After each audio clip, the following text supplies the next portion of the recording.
Inside the silent spaceship, red warning lights blinked slowly. The oxygen level was dropping, and sparks flew from the broken control panel.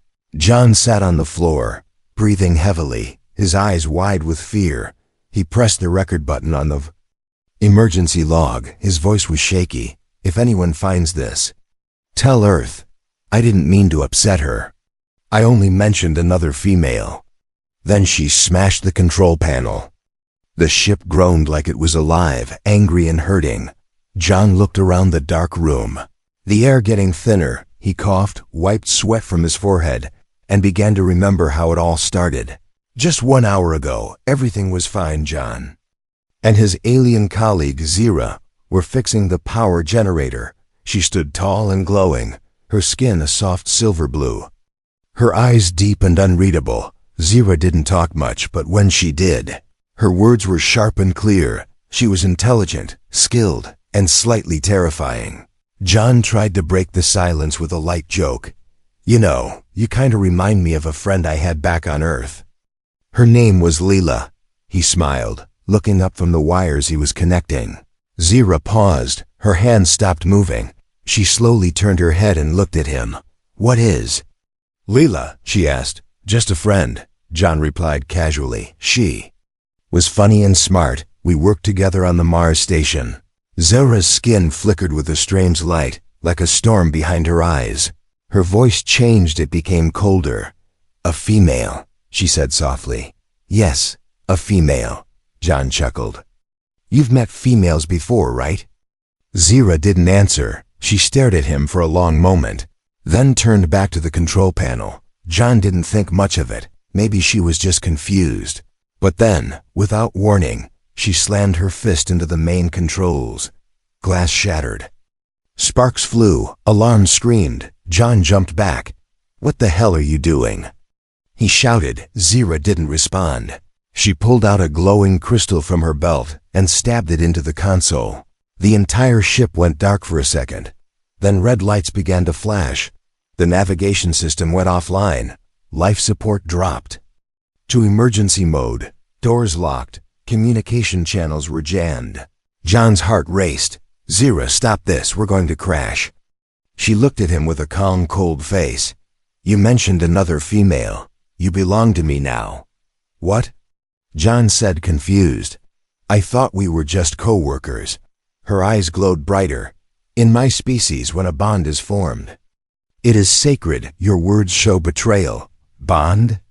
"I never agreed to a bond," John replied, slowly backing away. "You touched my mind during training," she said. "That was part of the neural link session," John protested. "It was connection," she said. "You accepted it." "I accepted it." "Now you speak of another female." John realized something terrifying. Zira had misunderstood something very basic. To her, the simple working relationship meant something much deeper, in her culture, maybe even sacred, and now she thought he had broken that bond by just mentioning another woman. He tried to explain. "Zira, I didn't mean anything. I just said her name, that's all." But Zira turned and walked away. "I must prepare the ship for correction," she said, disappearing down the hallway. "Correction? What did that mean?" John ran to the control panel, but it was fried. The main system was smoking. The manual override was locked out. Zira had full control. He grabbed a backup communicator and tried to send a message to Earth, but even that was blocked. She had thought of everything. Now he was trapped on a spaceship, in the middle of nowhere, with a powerful alien who might be emotionally unstable. And all because he mentioned someone from his past. John sat back against the wall, breathing hard. He looked at the blinking red light on the emergency recorder and continued his message. "If Earth hears this, know that Zira's not evil. I think she's just different. Her species doesn't understand casual friendship like we do. Maybe to her, I broke some ancient promise I never knew I made." The ship shook slightly, changing direction. He looked at the screen. It was rerouting away from Earth, toward an unknown sector. He was no longer just a passenger. He was a prisoner. And Zira, the one he trusted, was in full control. The lights dimmed again. John whispered to himself. Next. Time. I'll just keep my mouth shut. Asterisk. The hallway was too quiet. No footsteps, no engine hum, no voice, just John. And the ship breathing slowly in the dark. He moved carefully, flashlight shaking in his hand. Zira had disappeared 20 minutes ago. Since then, the lights had dimmed, and the ship had stopped responding to most commands. It felt like she had merged with it, like the ship was her now. John reached the backup control room, the core pod, a place Zira rarely visited. Here, he hoped, he could find answers. He flicked open the dusty terminal, low power mode. But still online, he typed in an override code from memory. Access denied. Of course, Zira had thought of that. He paused. Then typed a command to open the ship's memory log. One thing aliens always underestimated: humans were good at looking where they weren't supposed to. The log opened. Lines of alien code flickered, followed by rough English translation. And then he saw it. Zira's personal notes. She had written about him. Day 46. Subject John showed signs of trust. Day 51. Contact via neural link confirmed mild connection, unexpected warmth. Day 60. Mentioned another female possible emotional betrayal. Bond status, fragile, protective instinct triggered. John leaned back, heart pounding.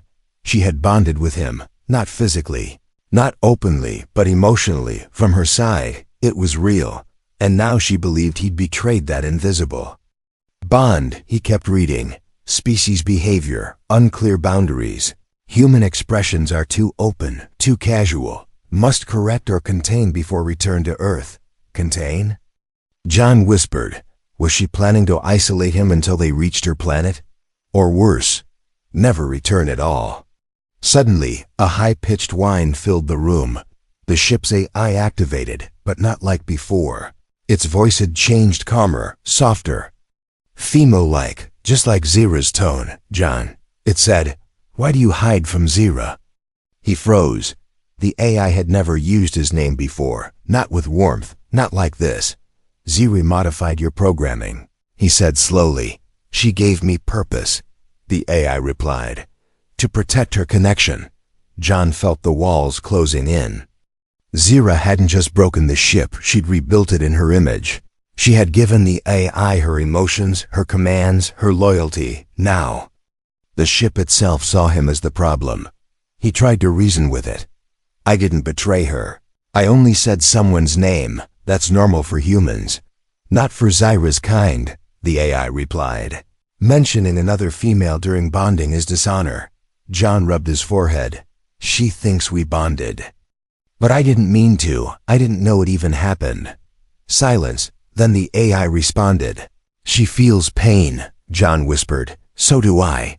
A panel on the wall lit up. One emergency escape pod still worked. Hidden deep in the cargo bay, John's eyes lit with hope. He had one chance.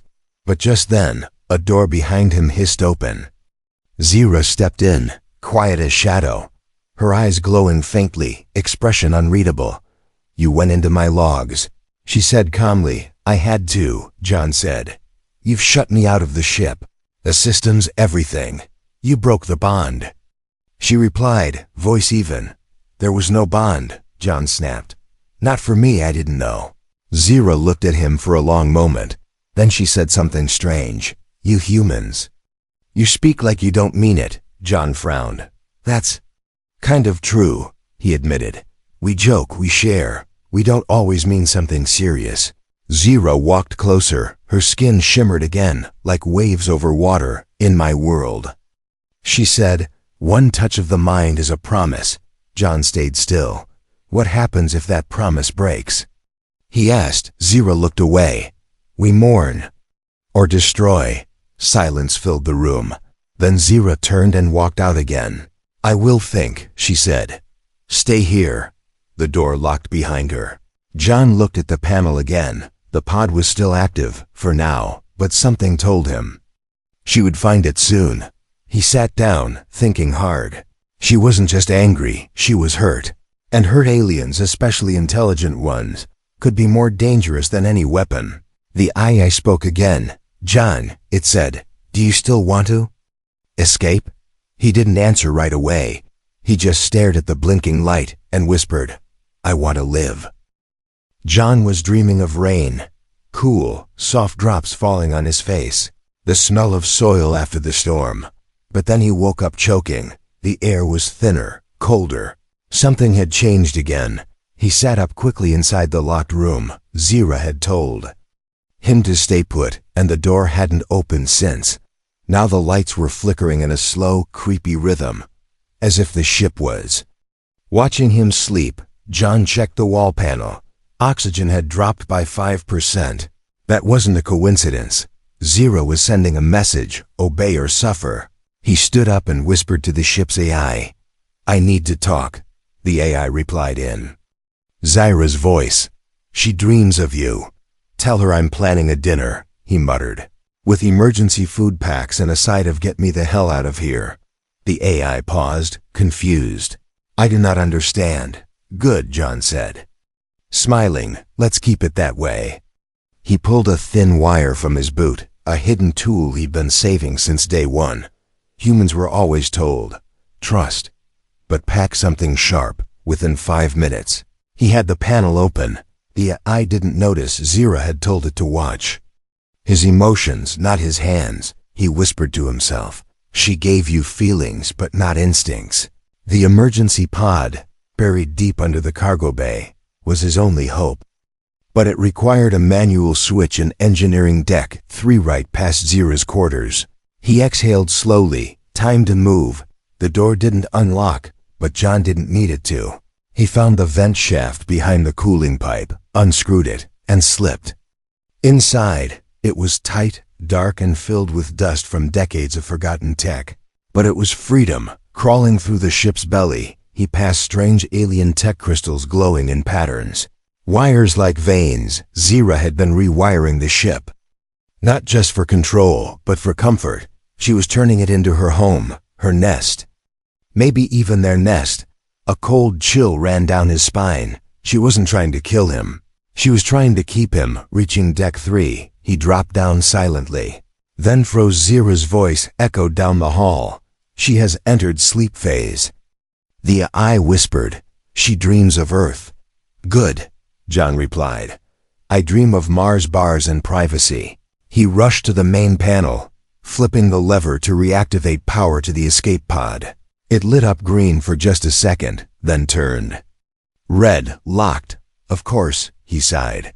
He needed Zira's palm crystal to complete the sequence, and the only place to find it was her sleeping chamber. He stared at the panel. He had 2 choices: give up and stay her emotional pet, or sneak into her nest and steal the key to freedom. He chose the second. Humans don't go down easy, especially not because of a jealous alien girlfriend they never signed up for. He tiptoed toward Zira's chamber, heart pounding. The door was half open.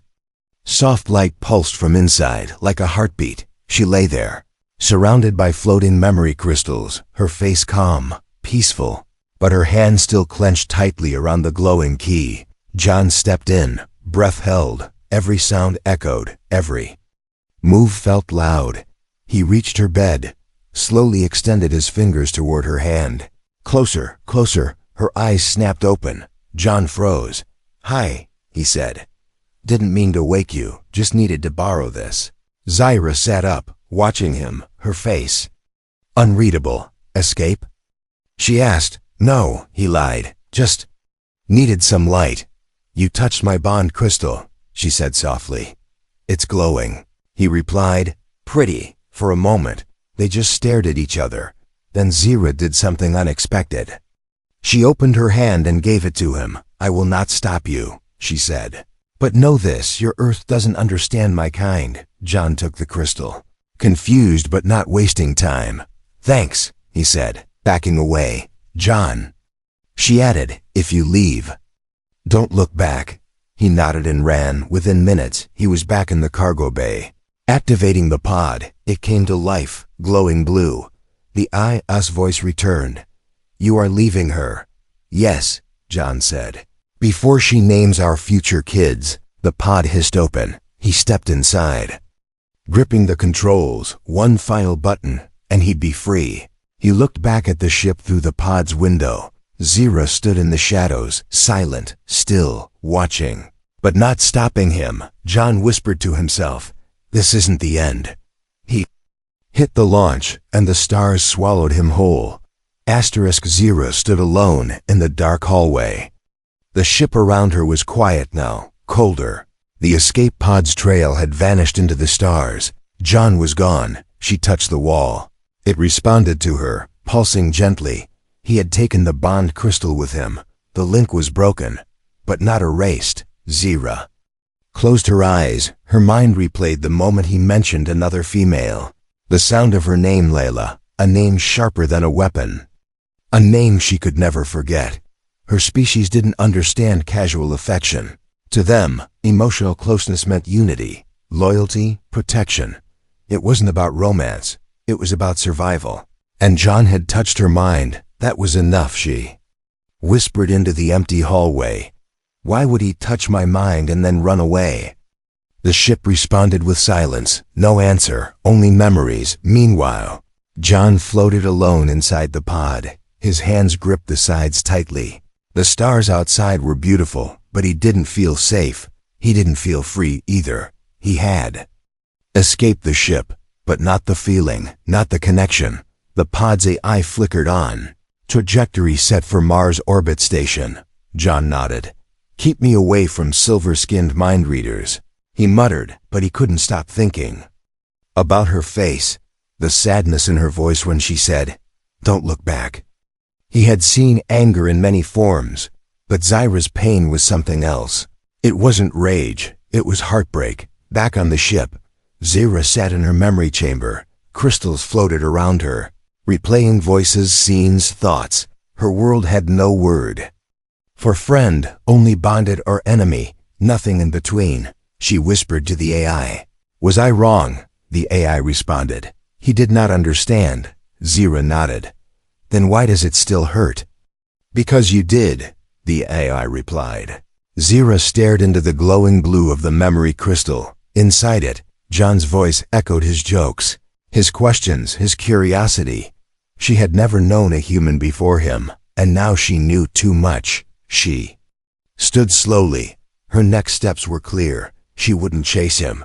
She would follow, not with violence. With understanding. Meanwhile, at Mars Station, John landed safely. But things didn't feel right. His messages to Earth Command got delayed.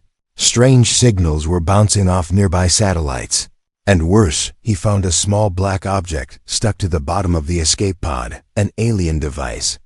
A tracker. Zira had let him go, but she hadn't let him disappear. John stared at the tracker and sighed. Was that a gift? Or a promise? Later that night, alone in his cabin, he played back a voice message the AI secretly transferred during his escape. It was Zira, her voice calm, distant, full of emotion. John, in your world, you use words like water. They flow freely, but mean little. In mine, every word is a stone once placed.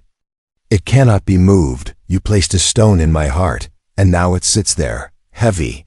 John paused the message. Something inside him shifted. She wasn't just an alien. She was someone who had never been taught how to feel softly. Everything was intense for her. Everything mattered, even his small words. He leaned back and stared at the ceiling, then whispered, "Maybe I was the strange one all along." Down on the lower deck of Mars Station, a red light blinked. A new ship had entered the outer system. Its design was unknown, its energy signature familiar. Zira was coming, but not to take him, to talk humanity. Had never truly met her kind. John was the first, and now, Earth might be the next. The question was, would they understand each other, or would another small word destroy everything? The Mars Station hallway flickered with strange blue light, not from the regular ceiling bulbs, but from something else, something alive. John stared at the strange glow leaking from his wall panel. It pulsed like a heartbeat, slow and steady. He had only been on the station for 2 days, and already something felt wrong. He reached out and touched the panel. It was warm, almost like skin.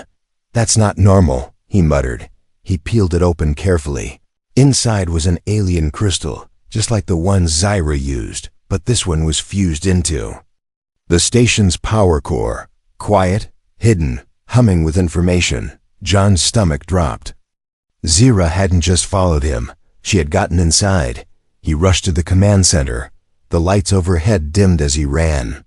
Security doors opened one by one too easily, almost like the station wanted him to reach the core inside the main room. He found it, a full projection of the Earth-Mars network, dozens of red dots blinking, each one a signal from a hidden alien device. They weren't tracking him anymore. They were scanning Earth. "Zyra," he whispered, "what have you done?" The AI voice from his old ship suddenly crackled to life in the station speaker. "She is not alone," it said. "She was never alone." John turned slowly. Behind him stood a shadowy figure, not Zyra, someone else. Taller, darker, with glowing veins. Another of her kind. "Hello, John," the figure said. "Your name has traveled far." John reached for his emergency communicator, but the figure raised a hand and froze it midair. A telekinetic field, powerful and smooth. "You speak fast, act fast, think fast," the alien said. "Humans are impressive, but also loud. What do you want?" John asked. The figure smiled. "Your planet has grown strong, too strong to ignore. We came to observe. Zyra came to connect. But she connected too deep." John's heart pounded. "You used her." "We sent her," the alien corrected. "But her emotions got in the way. She was supposed to study your tech, not fall in love with it." "Fall in love with me? You mean?" John replied. The alien's eyes blinked slowly. "Isn't that the same thing to you?" John didn't answer. His brain raced through possibilities. Who else knew? How deep was the sabotage? Did Zyra plant these devices willingly, or was she forced? Was this her plan all along, or had she changed? The alien continued. "You will now help us complete what Zyra could not." "Why would I?" John said. "Because Earth will listen to you," the alien replied.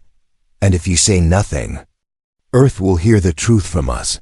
Suddenly, a voice boomed from behind them. "No." Zyra stepped through the wall panel. Not a door. She had melted straight through the material. Her eyes blazed with energy, her presence heavy. The other alien turned sharply. "You betray your own," he growled. "I learned from him," Zyra replied. "Humans have no rules, but they have heart." John watched as Zyra raised her hand. Her palm glowed with light blue and gold, not red like the others. A different energy. She struck the ground, and a blast of energy knocked the dark figure back. The projection flickered. All red dots on the map began to fade. Zyra had activated a self-destruction signal for every alien device. The shadow alien roared. "You would burn your mission for him." "I was your mission," Zyra said. "Now Earth is mine to protect." With one final pulse, the shadow vanished into dust, gone. The room went quiet again. Smoke floated in the air like mist. John stared at Zyra, unsure if he should be grateful or terrified. She looked at him and said, "You were never the experiment." "I was." John stepped forward slowly. "So, what now?" Zyra took a deep breath. "There are more like him watching your world. They won't stop." "Then we won't either," John replied. Zyra smiled for the first time. A real smile, not a cold alien one, but a tired human kind of smile. And in that moment, for the first time since the mission began, they stood together, not as enemies, not as prisoner and guard, but as something strange, new, and uncertain.